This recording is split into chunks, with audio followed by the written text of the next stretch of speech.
Siapakah Dajjal? Dajjal ini lahir di Samirah dan dia diberi nama Samiri karena lahir di Samirah. Nah, kenapa disebut Samiri? Karena lahir di Samirah. Dia lahir 100 tahun sebelum Nabi Musa diutus. Dan Allah Subhanahu wa taala memberikan kelebihan kepadanya. Pertama, dia diberikan umur panjang.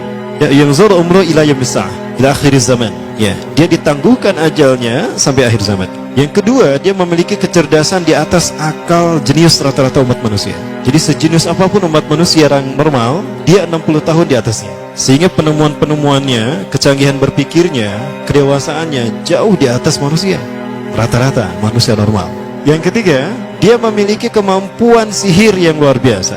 Apapun sihir yang selama ini kita saksikan, tidak ada yang mampu mengalahkan sihir dia. Sehingga saking luar biasa sihir yang dia miliki, seolah-olah orang mengenalnya selevel dengan Tuhan. Karena apapun yang semestinya menjadi perbuatan Tuhan, Dajjal bisa melakukannya. Ini saking hebatnya sihir Dajjal. Nah, nasab kelahirannya adalah nasab yang aneh para Allah. Dia lahir dari termasuk Bani Israel. Bani Israel ini keturunan Nabi Yakub. Yakub itu gelarnya Israel. Keturunannya disebut Bani Israel. Dari Yehuda. Yehuda ini adalah anak laki-laki dari istri pertama Nabi Yakub alaihissalam.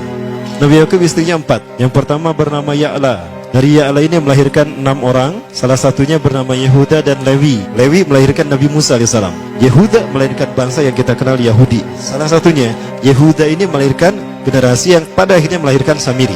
Ya. Kalau Rahil istri yang kedua, dan ini istri yang paling dicintai oleh Nabi Yakub, melahirkan 2 anak, Bunyamin dan Nabi Yusuf. Nabi Yusuf dan Bunyamin. Yang lainnya juga sama melahirkan 2 anak. Kahit dari Ya'la melahirkan 2 anak, Dam dan Naftali. Ya. Anak tertua dari Nabi Yakub dari istri pertama bernama Raubin. Nah, dari Yehuda inilah lahir Samiri. Nah, ayah dan ibunya, kakek dan nenek Samiri ini adalah para penyembah berhala. Karena Samirah saat itu terkenal penyembah berhala. Ayahnya ini lahir dari proses perzinahan adik dan kakak, incest. Adik dan kakak berzina, lahir ayahnya. Adik dan kakak berzina, lahir ibunya. Jadi ayah dan ibunya ini lahir dari proses yang haram. Dan ketika ibunya menstruasi, disetubuhi sama ayahnya. Jadi itu, peluangnya dari 2000 persetubuhan dalam keadaan menstruasi, 1 bisa jadi. Karena menurut penelitian medis juga, bahwa darah kotor tidak menghalangi terjadinya fertilisasi, tidak menghalangi terjadinya reproduksi manusia. Jadi tetap pembuahan ovum oleh sperma bisa terjadi walaupun ada dalam medium darah kotor, menstruasi. Nah, ketika itulah hamil dan lahirlah Samiri. Rasulullah SAW menyebutkan dalam Musnad Imam Ahmad, ayah dan ibu Dajjal ini melewati perkawinannya selama 30 tahun tanpa melahirkan seorang anak pun. Dan di tahun ke-30 pernikahannya melahirkan Dajjal, melahirkan Samiri. Kelahirannya ini akan menjadi petaka bagi kedua orang tuanya. Dia adalah orang yang paling sedikit manfaatnya dan paling banyak keburukannya bagi manusia, terutama bagi kedua orang tuanya. Bahkan ketika dia lahir, alam semesta menolak kelahirannya. Dordar gelap, hujan badai, petir, itu terjadi di malam di mana Samiri dilahirkan. Seolah-olah alam menolak kehadirannya. Nah, sejak lahir sampai usia 5 tahun dia tidak netek sama ibunya. Kebayang, 5 tahun air susu ASI tidak ditetekkan. Itu yang menyebabkan terjadinya kanker payudara. Maka ibunya pun meninggal gara-gara kanker payudara ini. Nah, ibunya meninggal gara-gara itu. Terbukti apa yang disampaikan Rasulullah. Kelahirannya menjadi petaka bagi kedua orang tuanya. Begitu pula ayahnya, maka ayahnya menjadi single parent. Nah, kemudian di tahun yang kelima, sejak lahir sampai 5 tahun, kenapa dia menetek pada ibunya? Karena kerjanya tidur melulu. Disebut mati, dia bernafas dan cuma berdetak. Disebut hidup, dia tidak bergerak.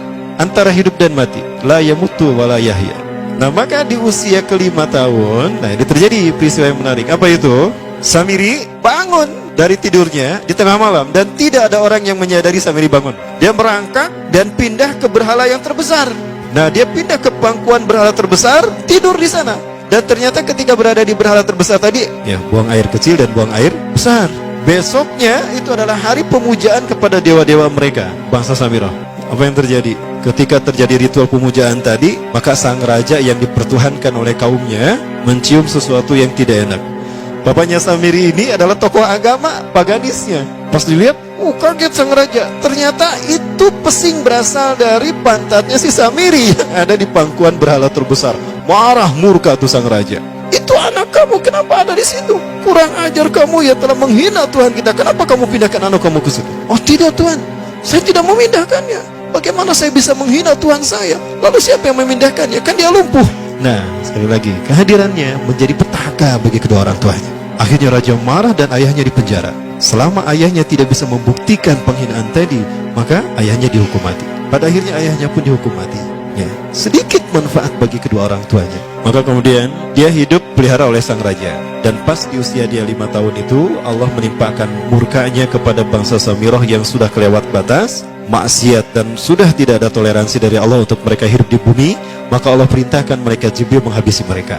Maka bangsa Samirah itu pun diratakan. Si Samiri karena masih balita, ya Allah selamatkan dia lewat malaikat Jibril. Diselamatkan dia dan ditempatkan di pulau entah berantah. Ada yang menyebutkan pulau ini berada di Laut Yaman, dan pulau ini dinamakan Pulau Socotra. Pulau Socotra ini adalah pulau yang berada di ujung Jazirah Arab. Nah, ini Pulau Socotra. Ini pulau tempat di mana Dajjal atau Samiri dibesarkan sejak 5 tahun sampai usia 100 tahun. Ya, dari usia 5 sampai 100 tahun dia tinggal di Pulau Socotra ini. Nah, Pulau Socotra ini adalah pulau yang berada di kawasan Yaman. Pulau yang memiliki banyak keunikan luar biasa.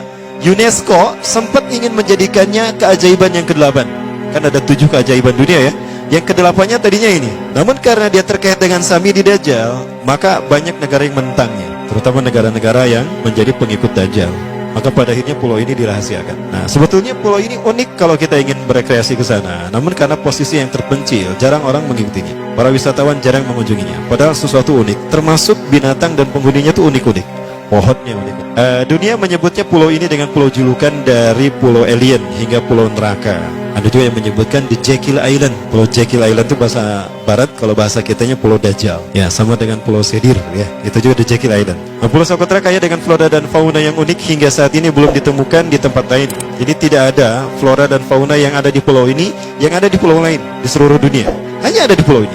Makanya di pulau inilah Allah ciptakan satu binatang yang unik juga, yang disebut dengan jasasa. Jasasa, binatang jasasa itu artinya mata-mata. Tajassa yatajassu tajassusan wa jasasatan, artinya pemata-mata, spy. Binatang ini bertumbuh besar, dhahmatun kabirah tughatti jismaha asy-sya'r hatta la nastati' an nafariqa ayna wajhu wa ayna dubru. Tubuhnya besar, dipenuhi dengan bulu, sehingga saking penuhnya bulu kita tidak bisa membedakan mana dubur mana wajah. Yang menghadap itulah wajah.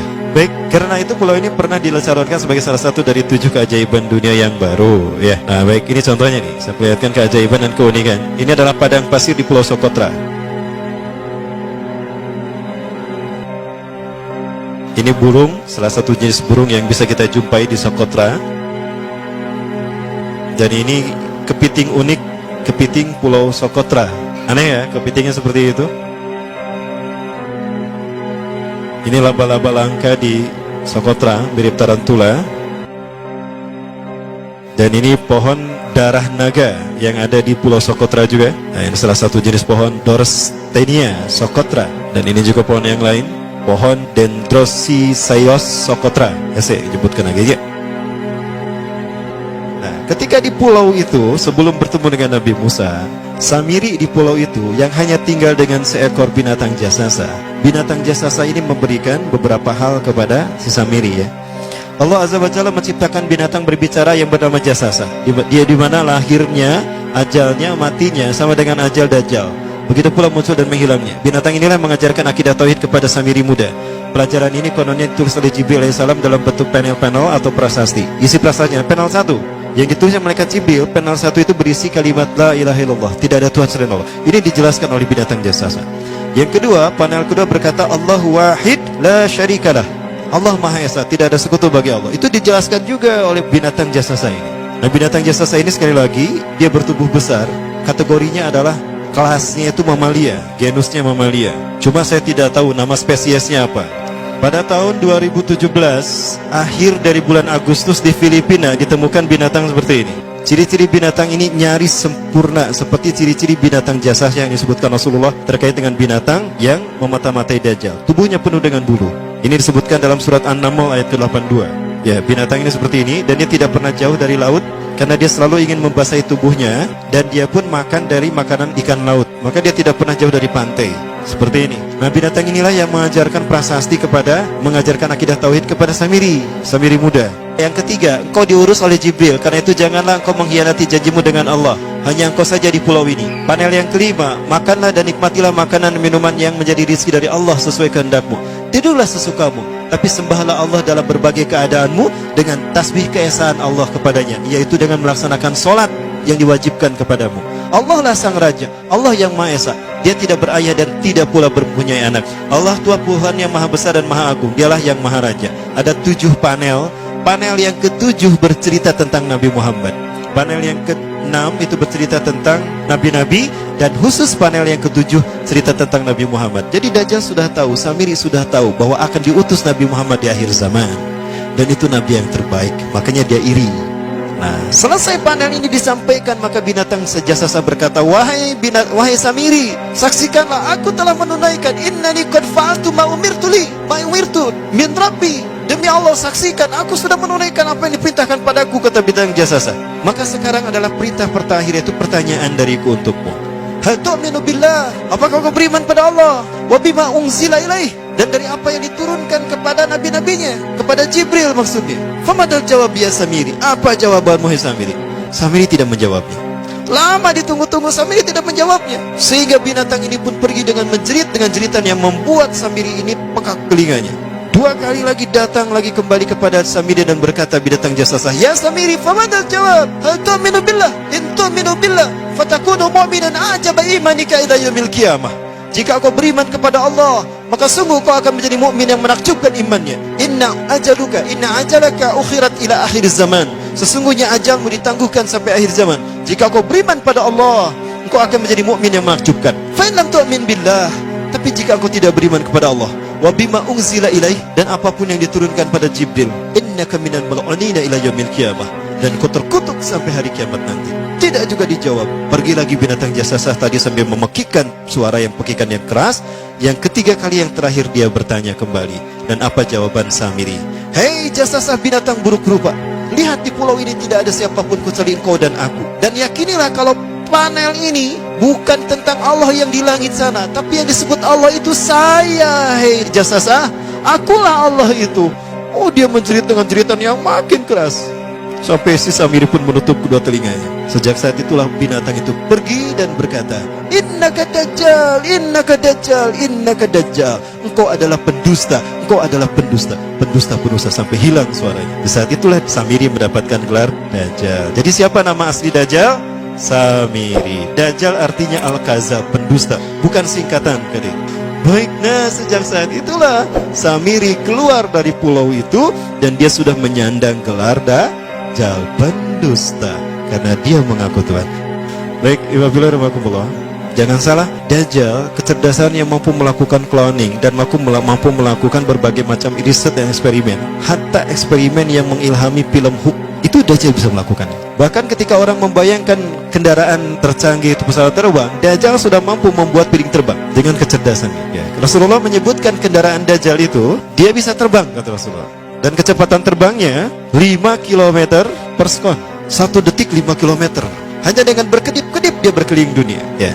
Kecepatan ini diambil dari hadis Rasulullah. Berapa kecepatannya Rasulullah ketika dia terbang di muka bumi? Ya, kendaraan yang dia gunakan itu kecepatan terbangnya seperti awan yang ditiup angin, kata Rasulullah. Dan awan rata-rata ditiup angin itu 5 km per sekon. Dan jarak dari satu telinga ke telinganya, artinya setengah diameter atau diameter kepalanya, keledai yang dia gunakan, Rasul menyebutnya keledai, itu arba'una zira, 40 hasta, 27 meter.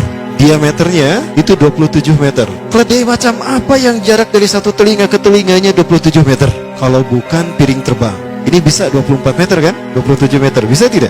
Bisa, dan kecepatannya pun sama. Dan pernah meninggalkan jejak Cop Circle di Yogyakarta. Nah, Cop Circle itu adalah jejak UFO yang menjadi isyarat instruksi bagi para pelaku konspirasi dunia. Siapa? Para kalangan Illuminati.